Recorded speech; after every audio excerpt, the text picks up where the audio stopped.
In visiting UCC congregations around the country, I've been privileged to ask many people how God is still speaking in their lives.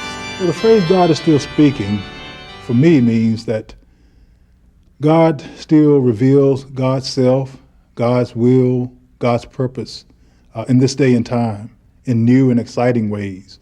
I often sometimes when my Pentecostal friends say to me, God told me to tell you, I stop them and say, but God speaks to me as well.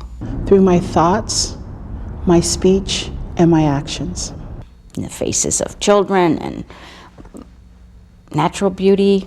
At work, I'm a farmer. God is very present.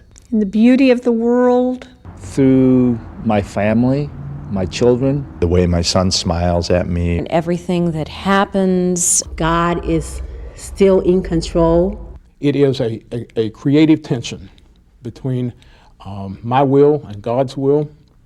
And so there is, whenever I am uncomfortable with the way things are, I know that God is speaking to me. And it's time for me to be alert and to listen. Having lost a job, things like that, seeing the proof of an affirmation of faith, the fact that I can continue to persevere and even to succeed. It means a lot to me to have God in my congregation, in my life, to help me with that process. For hope and for trust. There's a lot left for God to do. I feel like I'm constantly being challenged by new things. Sometimes I want to do them, sometimes I don't. But I always find out that at the end, God has shown me something that I didn't know before. Once we listen to the voice of God and yield to that voice, it's amazing the things that open up. Listening and yielding to the still speaking God means that we must be open to exploring new directions in ministry. Times are changing. Many of our churches are built on models from the 1950s when more people than ever went to church. Let's take a look at some statistics today. What percent of Americans think religion is important? A whopping 87%. But what percent attend church on a regular basis? Only 42%. What percent of mainline churches are in decline? Would you believe 85%? What percent of UCC congregations are in decline? 32%. 52% of UCC congregations show no change at all. That leaves 16% of UCC congregations growing. That's about 1,000 congregations, and quite a statement, actually. What are the characteristics of growing UCC congregations? There are several. Not all of these, but some mix of them. Liberal or progressive members, use of strings and woodwinds in worship, social justice emphasis, high proportion of new members. Members are excited about their church's future. The congregation is spiritually alive and vital. There's exciting worship, and perhaps the most important thing is there's a lack of conflict. Why don't most people go to church?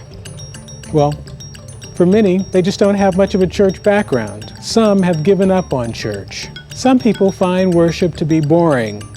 There are those who've been battered by the church, and others who just simply don't think about church. It's no longer relevant to their experience.